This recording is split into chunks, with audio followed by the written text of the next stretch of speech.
Je donne maintenant la... I now give the floor to the representative of Kenya to introduce an address by the head of state.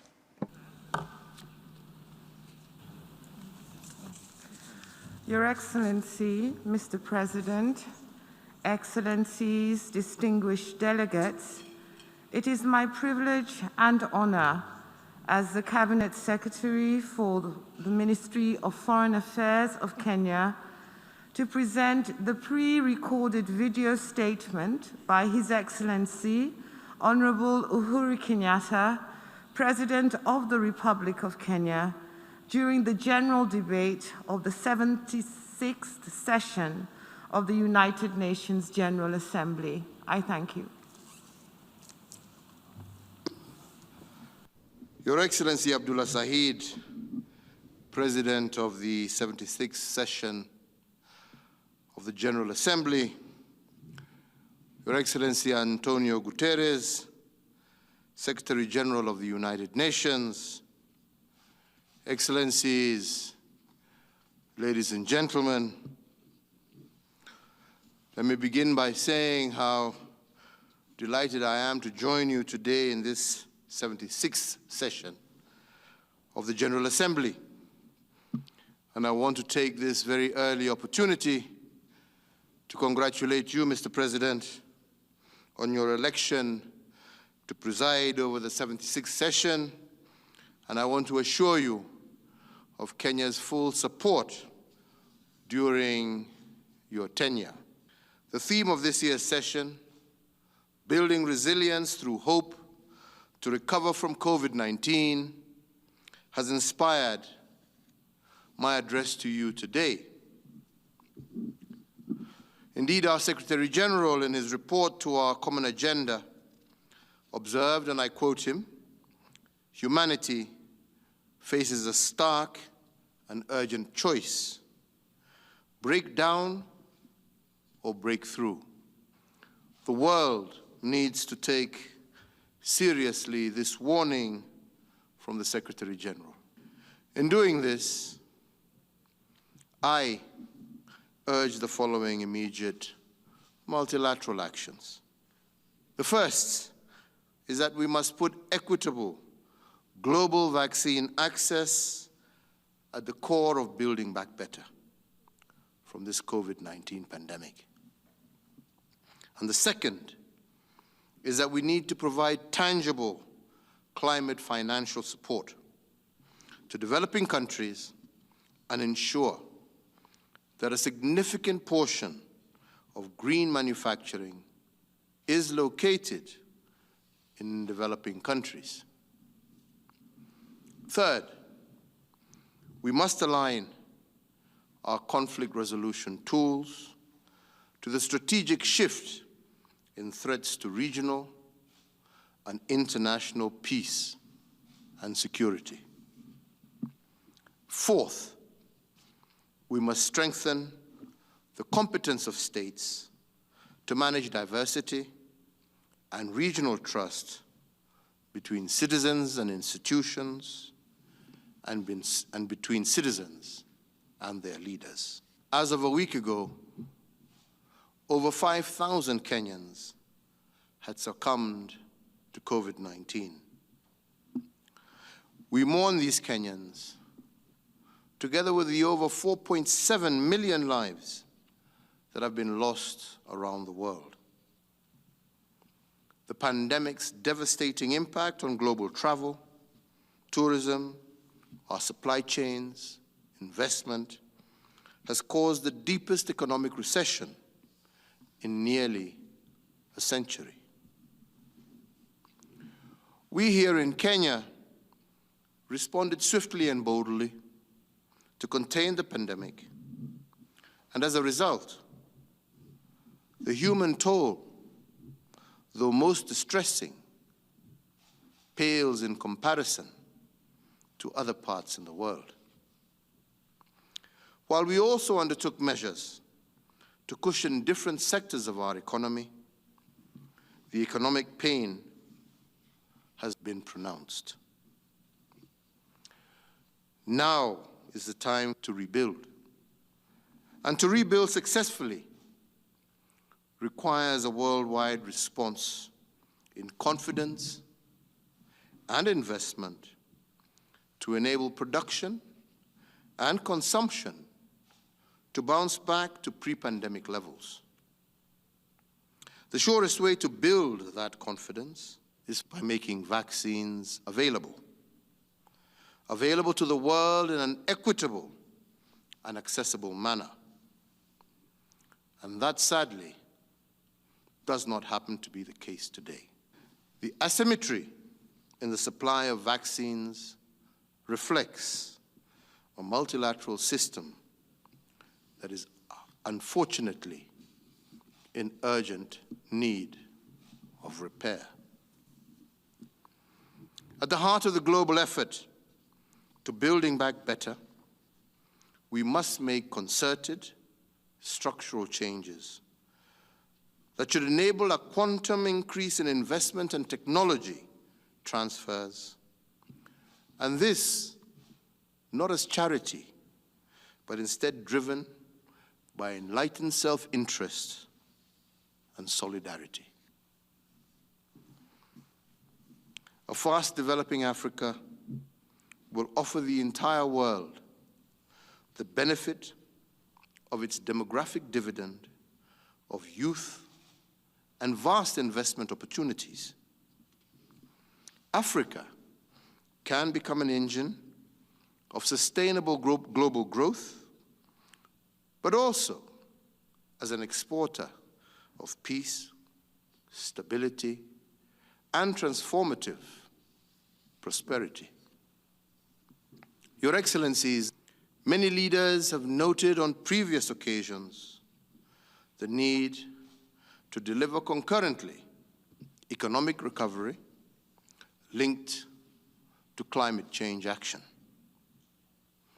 As COP26 approaches, we should aim to make clear commitments that contribute to developing country investments in green manufacturing and infrastructure that we require.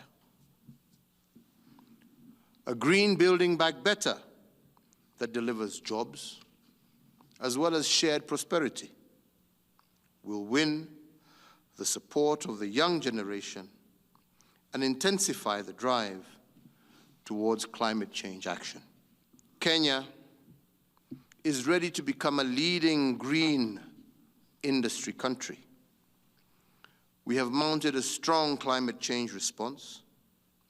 We have submitted an updated national determined contribution plan that aims to lower greenhouse emissions by 32% by the year 2030. Kenya also has a green economy strategy and implementation plan 2016-2030, which will enable us to achieve a higher economic growth as well as supporting a low-carbon development path. We too here in Kenya have also identified a range of ocean-based adaptation priorities to integrate ocean-based climate solutions with global responses to climate change. We look forward to co-hosting the second United Nations Oceans Conference with Portugal in late June 2022 to galvanize commitments and partnerships that will promote ambitious global ocean action and scale up investments in our blue economy. This will follow Kenya's successful co-hosting of the first global Sustainable Blue Economy Conference that we held in 2018 with Japan, Canada, amongst other global partners. Mr. President, Kenya is blessed with a youthful and indeed well-educated and productive population that has managed to build one of the most vibrant mixed economies on the African continent. we are implementing ambitious programs to prepare our country to produce decent and rewarding jobs for these young people. Our investments in road, air, and port infrastructure, as well as critical healthcare facilities throughout our country, are the most extensive and ambitious in our history as a nation.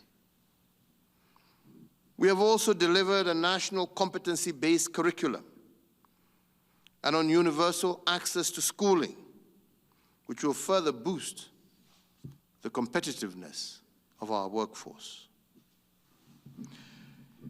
Indeed, I am also simultaneously focusing on the immediate needs of our people.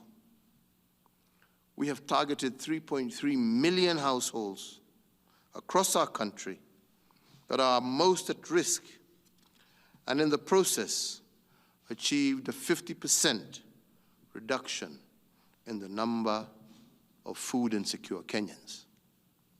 By next year, we will have achieved a 27% reduction in malnutrition among children under the age of 5, created 1,000 agro-processing SMEs, and 600,000 new jobs. We also have recorded a 48% increase in our agricultural contribution. Your Excellencies, ladies and gentlemen,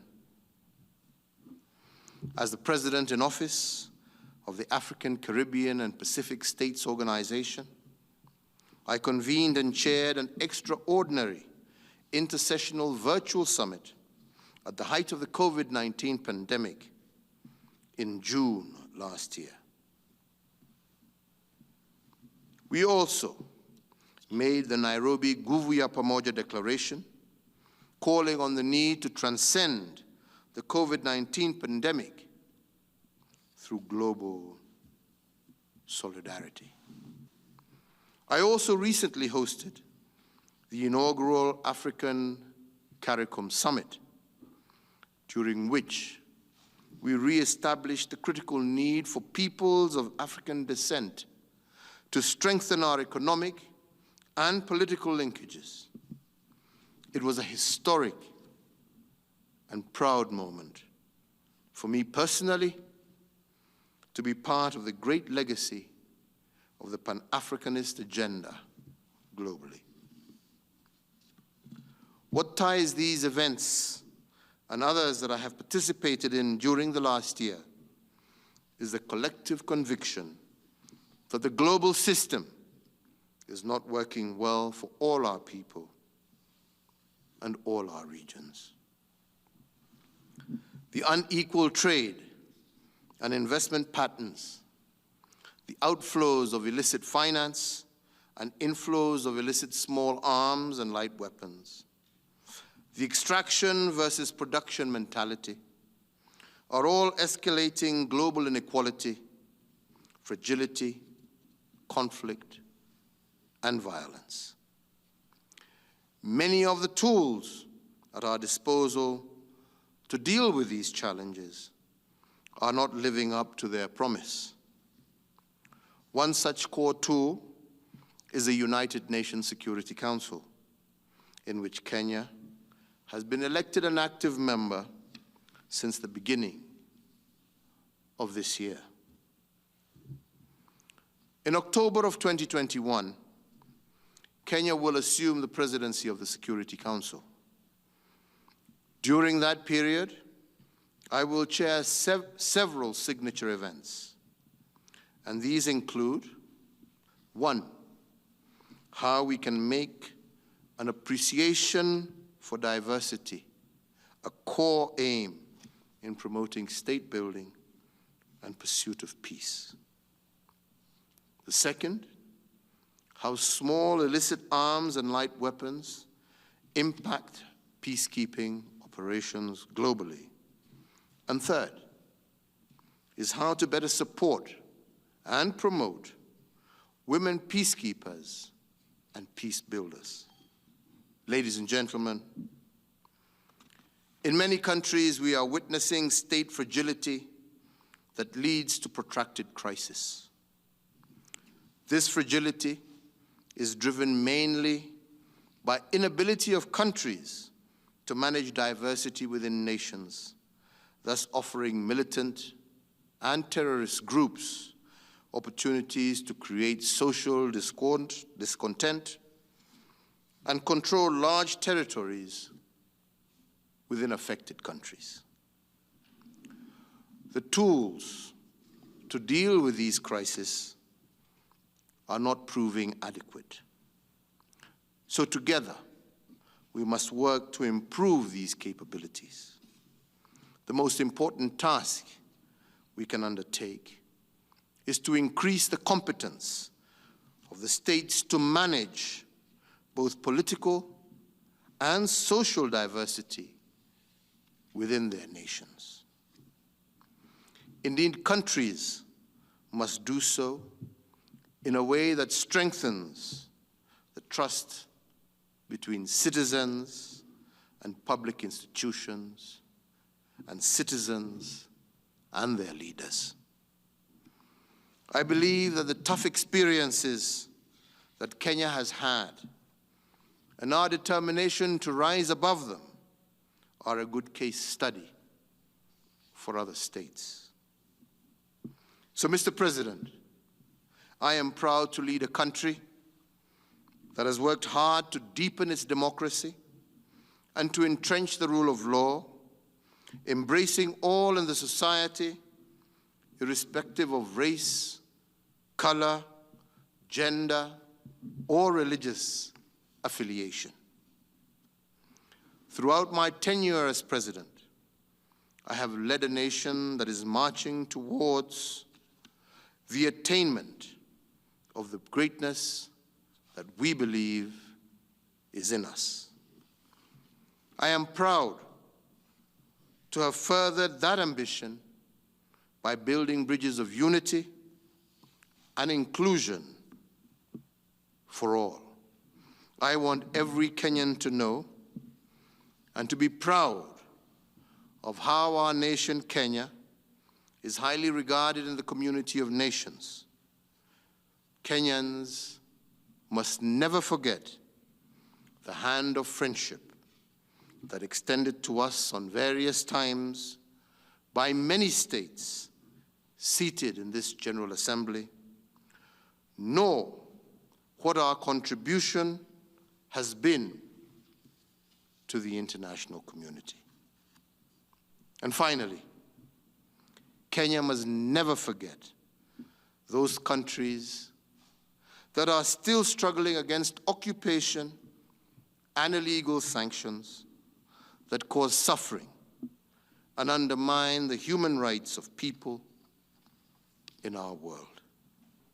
As I conclude, we offer our solidarity and commitment as a member state of the United Nations to undertake the journey to build back to recovery and to prosperity, building forward better in a multilateral system that is fair, inclusive, and effective. Mr. President, thank you.